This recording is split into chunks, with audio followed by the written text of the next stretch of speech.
Swayam Prabha. Digital India. Educated India.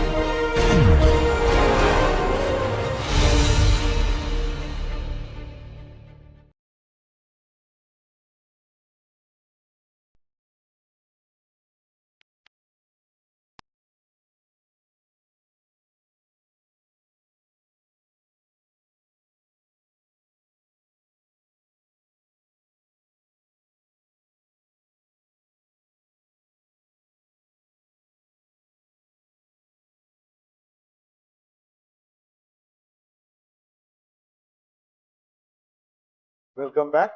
In lecture 23, we will complete the third part of primary and secondary waste collection.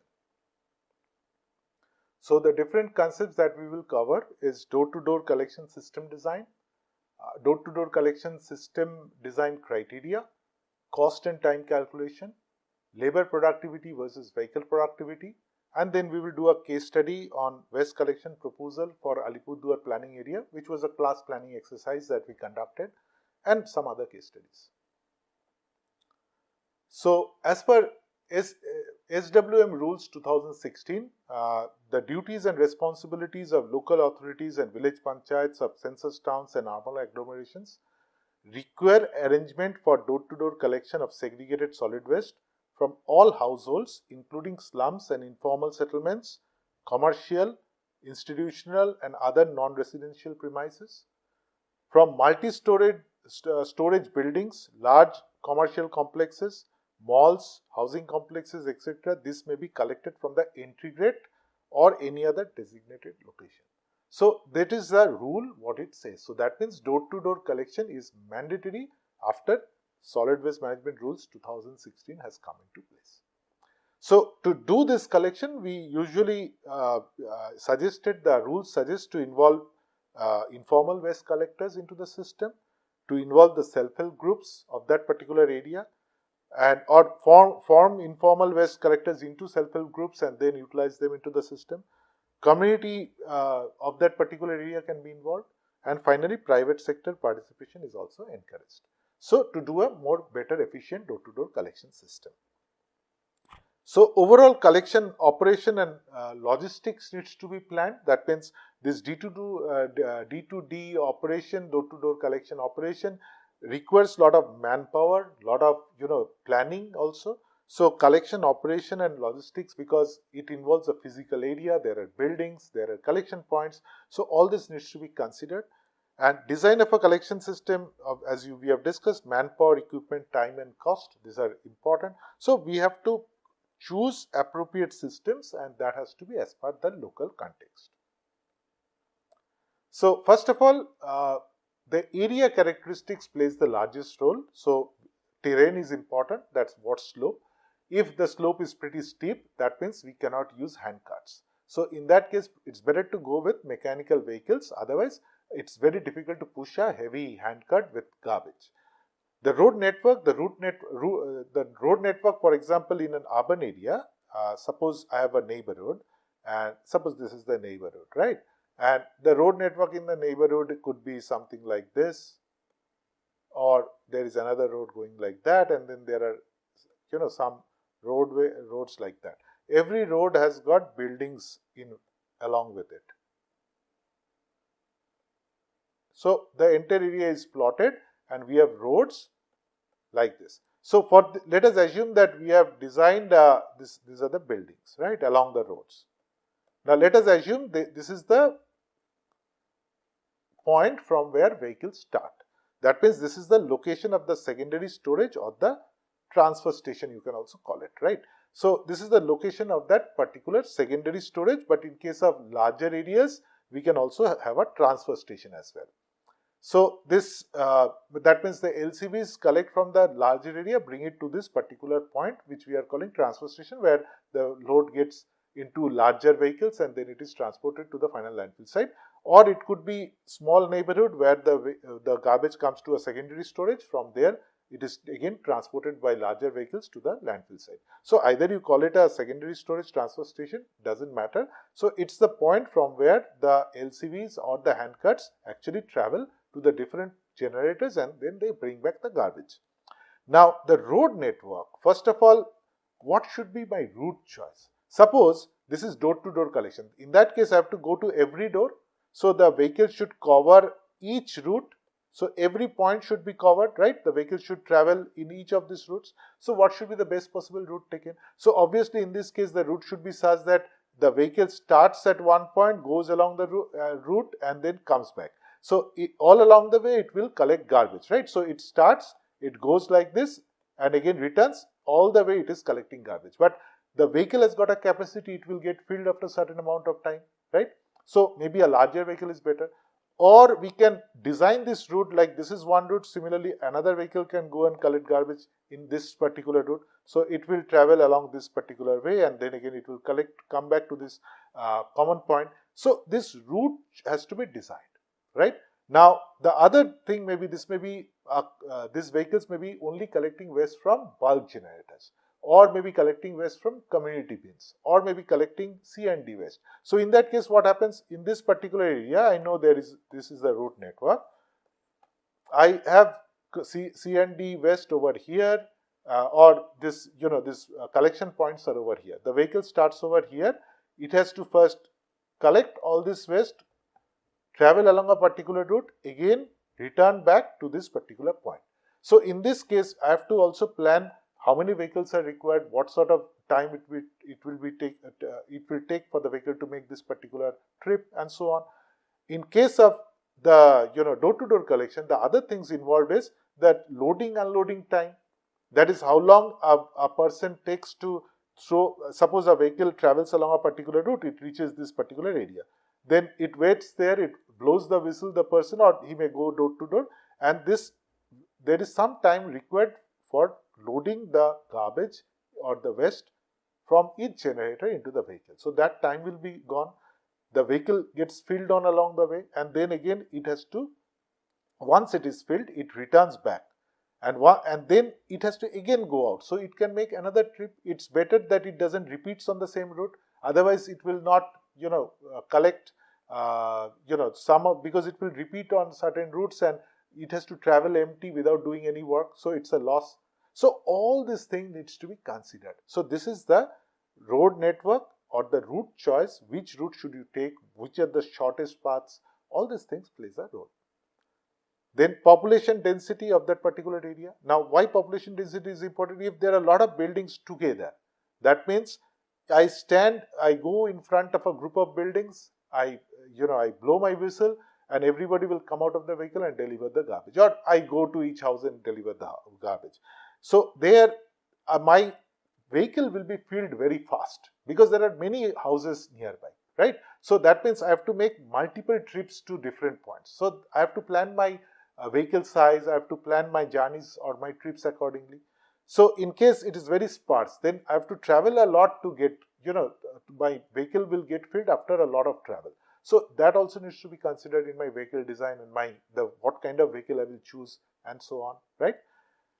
Then location of secondary storage transfer stations. So if it is located, we always try that these facilities location of these storage depots should be such that minimize travel time between depot and walking area. So it should not be too far away. If it is centrally located, it's best. That means from the center, I will go in different directions and come back. So I will make this loop as you can see over here. I have created 4 loops. This is at the center is the depot, and I will go in different directions and come back to this particular point. But usually that doesn't happen. Why? Because land is not available everywhere. So government has land available only in certain points. That is where we have to set up this kind of storage points, secondary storage or transfer stations. And wherever we set those up, from there we have to travel. And that means we have to make sure that the route should be designed in such a way so that we minimize travel time between depot and the walking area. Other than that, there has to be adequate space for these stations or this storage where these facilities may require additional area for equipment storage, parking space for collection vehicles, space required for assembling and controlling of collectors. They also may wish to take a bath or wish to change, or place for supervisors. Maybe there is some small office. All this thing also needs to be there. So this is how area characteristics influences the D2D system. Then waste characteristics, waste quantity, that if the waste quantity is much higher, in that case the vehicle would get filled very fast. So again that will influence my vehicle size. Waste bulk density, same thing. That means if the bulk density of this area is very low, in that case the vehicle will again get filled, or I have to choose a vehicle where some amount of compaction is possible. Waste composition and segregation strategy, as we have discussed earlier, the size of the container, how many bins you will carry, what sort of divisions you will have in the vehicle, all this is influenced by waste composition and segregation strategy adopted by that particular area. Then waste collection frequency. If collection frequency is every day, or if collection frequency could be like for organic waste, it is every day, for inorganic waste every 3 days. It all depends on what is the waste quantity and waste composition, right? So waste collection frequency in our climate, with considering existing fleet, we have to take a call on what should be the collection frequency for this particular area. Heat and humidity results in very fast decomposition in Indian conditions, and so daily collection of organic waste is absolutely required, but other kinds of waste we can also do it after a few days, or we have to design a system accordingly. So the other part of this designing a distribution system is to design the distribution pattern of collection services. So distribution pattern refers to the way we design the services for different zones of the city. Now usually we have seen that poor and slum areas receive minimum solid waste collection services. Why? Because many of these are illegal settlements. They do not pay municipal taxes, so municipality doesn't recognize them. So that could be one reason. The other is these people are not willing to pay money for these collection services. There could be other issues as well, like the urban planning or the road network in this particular area doesn't allows vehicles to reach these particular spots. So all this contribute to lower quality of services for poor and slum areas. So this is something which we have to be really concerned. Why? Because in MSW rules, in Solid Waste Management Rules 2016, it is specified that we cannot ignore any of the areas in an urban area, and particularly slums and all has to be covered via door-to-door collection system. So usually this is what we see: low income groups areas, sporadic and inefficient collection, services limited to high visibility areas. Among these, of course, middle income group, improved service, larger vehicle fleet, more mechanization.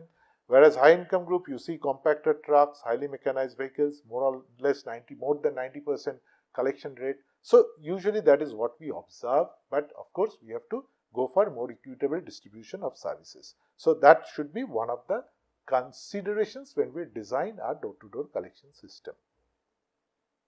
Then the third point is appropriate technology choice.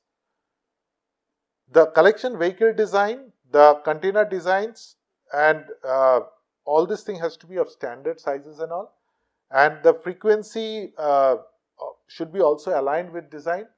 And so overall we have to look into cost efficient operation and maintenance of this kind of vehicles, as well as the system of collection. Vehicles for low density areas may not be efficient for high density areas. So if we are using compactor vehicles and we are using larger vehicles in low density areas, we cannot take them to high density areas, or vice versa. We are using some vehicles in low density areas that is not suitable for high density areas, and same of course. And then the economic lifetime of the collection vehicles, for how long we can utilize these vehicles, because these vehicles there's a lot of abuse on this kind of vehicles, so we have to replace them at certain intervals.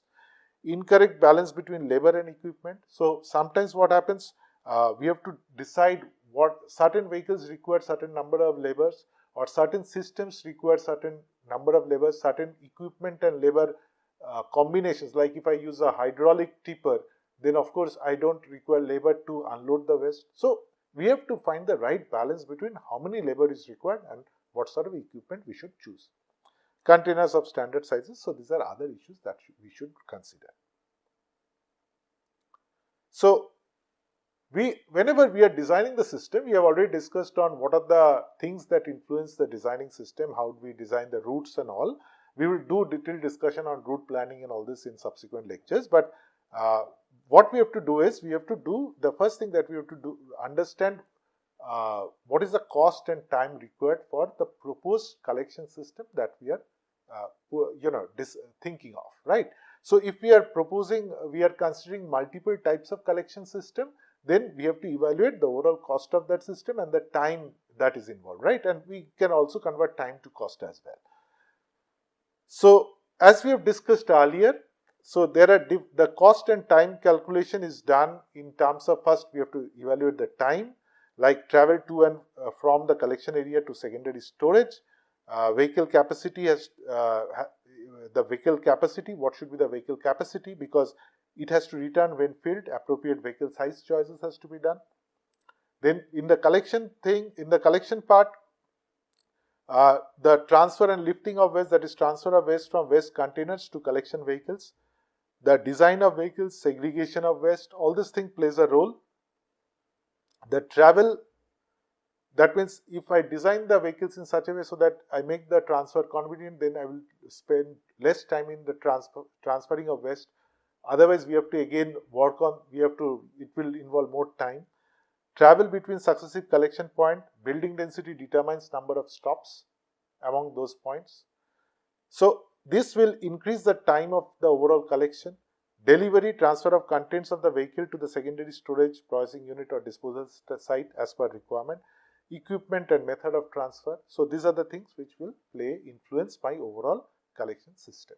So time is how we are going to calculate, and then cost is as per the equipment and the manpower that is required, we have to calculate the cost. So you can see over here we have considered two alternatives. One is a handcart, another is a motorized tricycle. Which one we should use in an area? So this is just an example. So it is not any rule or something, just an example to show you the difference. The speed of a handcart is around 3 kilometers per hour because you have to push it, whereas a motorized tricycle, it's around 20 kilometers per hour. So I can decide on the route of this particular vehicle. For the same route that we have chosen, we can use both a handcart and a tricycle and can determine what is the overall travel time. So we can see the overall travel time in a handcart is more because of lesser speed. In motorized tricycle, the travel time is less. That means the vehicle could be utilized multiple times, right? The total time, including the load time, of course, that is around so that comes to around 5 hours 12 minutes for the handcart. The loading, this part of this. Whereas for motorized tricycles, because this part is less, the travel part is less, the loading part probably would be same. So it is still a little bit lesser. So quantity of waste that could be handled by the handcart is 875 kilograms per day, whereas by this motorized tricycle it is 1050 kilograms per day. Now coming to productivity, that is weight of waste per kilograms per worker per day, it comes to around 437. In case of motorized tricycle, we can productivity is 525, right? So that's the amount of waste per worker per day can handle. So of course, a tricycle will require certain number of workers, a handcart will require certain number of workers. So when we divide that using the total waste, we will get this figure. So as you can understand over here, we are assuming 2 workers in both cases, right? So that's why we are divided by 2. In case of dwellings, how many dwellings you can cover? Because this can travel faster, you can cover larger areas. So over here we can cover more number of dwellings. So this is how we can determine the productivity, right, of different systems, and from productivity we can actually compute the cost. So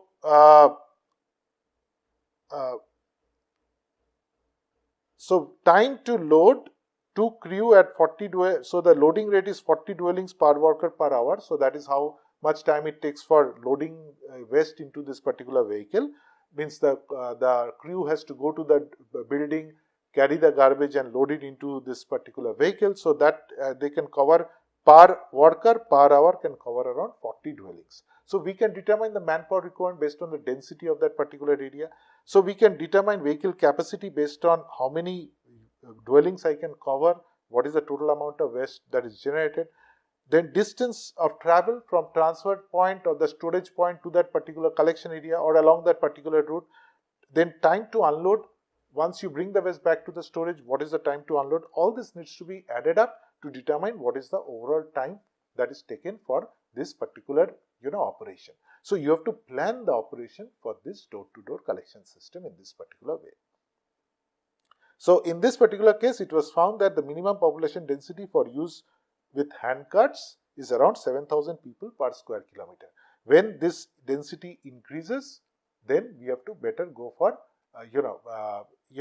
when the density is lower, we can go for LCVs and so on. But when this is higher, then it's better to go with handcarts, right? Now coming to labor productivity versus vehicle productivity, you already saw that in the earlier slide we have shown that the dwellings, we are talking about productivity in terms of the workers, right? But over here we are talking about both labor productivity and vehicle productivity. So that means how much a vehicle is utilized and how much a particular labor is utilized. So our target should be maximize the utilization of both labor and vehicle, because that influences the cost. The more productive a vehicle or more productive a labor is, my overall cost would be less. So this labor productivity and vehicle productivity are two key matrices in choosing an appropriate waste collection system design. Productivity is of course linked with cost. Labor cost, cost of vehicle, cost of supporting equipment and infrastructure, all these are costs. And all aesthetic, health and environmental concerns, these are also there, but these are secondary. So first we have to, the kind of collection system that we are proposing, first we have to evaluate based on productivity and vehicle productivity and labor productivity and the cost of that system, and then we have to also consider that in each of this system it results in certain kinds of aesthetic conditions, certain health and environmental safety has to be there. So accordingly I have to decide. So when these two are more concerned, then I can say that, well, because of health and environmental concerns or because of aesthetic concerns, I will not allow community bin collection. Only door-to-door collection is allowed. So in that case, we cannot evaluate community bin collection. But if both systems are allowed or if both can happen simultaneously, I can evaluate which system is better, more efficient for this particular area, and then we can take a call. So which system is appropriate also depends on the local context, road network, as we have discussed earlier, in many factors, right? So over here I show you an example where door-to-door collection system, curbside collection system, block collection system. As you know, block and door-to-door is more or less same, whereas curb is where you have to set the garbage outside and the vehicle will come and lift the garbage into the vehicle and then put back the garbage container, and again the generator takes back the garbage inside the container inside. So that's the the block kind, that's the curbside collection system, which is as we have discussed earlier, these are better for low density, highly affluent areas, and we find this system in developed countries, right? And then there are communal enclosures. Then there are different varieties of the system. The variety is in terms of the frequency, right? Door-to-door collection could be once per day, or it could be every 4 days, or it could be once per week. Similarly, communal enclosures could be once per day, and communal enclosures, the variety could be, it could be just a open enclosure, masonry enclosure, it could be a concrete bin, or it could be a 200-liter drum, or this fixed containers. Similarly, for curbside also we can go for different frequencies, once a day, every 4 days, once per week, and so on. So we can see that we can vary the frequency, we can vary the method, and based on that everything will change, right? For example, if it is door-to-door collection for once per day, then the waste generated is only 2 kilograms per household or per point, right? But if it is every 4 days, obviously 4 days worth of waste will be stored, so that becomes 7 kilograms per household or per point. If it is block collection, it is 4 per every 2 days, that is 2 kilograms multiplied by 2, it is 4 per household. If it is curbside collection, then again it is 2, 7, it remains more or less same.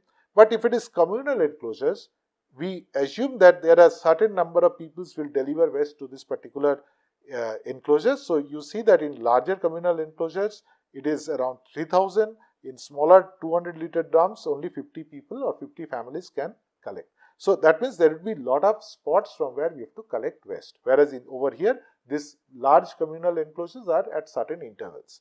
So the number of crew that is required to manage a door-to-door collection of this is 6. For a curbside collection, you require a crew of 4. For block collection, you require a crew of 2. For communal enclosures, you require a crew of 5. Or for bin collection, you don't require a crew of 5 because you just have to lift this particular drums and empty it. So a 2 size crew is adequate. Whereas for communal enclosures, you have to clean, you have to do a lot of other things. That's why you require more number of manpower.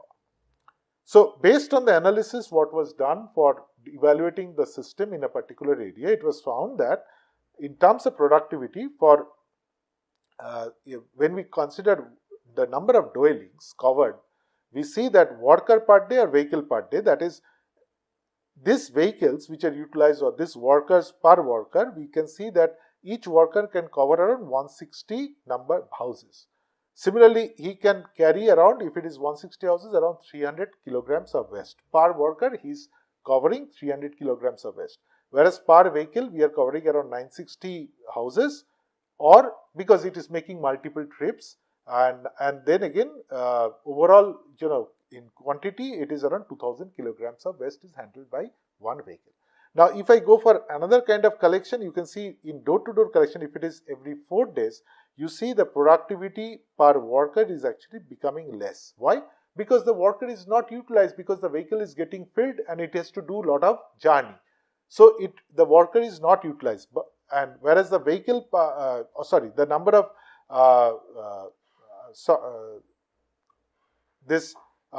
the number of dwellings he is covering is less, but the total quantity, I made a mistake. So the number of this dwellings he is covering is less, but the total quantity of waste is more, because each dwelling is creating more quantity of waste, right? Because each dwelling is creating around 7 kilograms of waste. So overall, the productivity is increasing in terms of this quantity of waste, but the number of buildings that are covered is less. So that means the travel time will increase. So it all, the cost of travel will increase, so that overall cost is a function of both productivity as well as other parameters like their cost of travel, fuel use, and so on. So that part will increase. Similarly, we see that for block collection, we see productivity like 850 workers per day. 850 dwellings can be covered by each worker, whereas for vehicle 1700 dwellings could be covered. In terms of waste handling, 3500 kilograms per worker, whereas 7000 kilograms per vehicle that could be covered. So you can see that for different kinds of collection system, it results in different kinds of productivity. Productivity is one parameter, but there is also cost, which is productivity results in cost because you will require less number of workers, less number of vehicles when you are more productive. But at the same time, the transport cost will be increased, right? So productivity is one part. The transport and other cost also comes into play, and overall we will get a final cost. So in this particular case, you can see that community bin containers has highest productivity. Community bin containers, like over here, this has got the highest productivity. So this is the best possible system in this particular context. Block collection frequency 2 days has got moderate productivity. Block collection is something like our door-to-door collection, where every 2 days it is showing moderate productivity.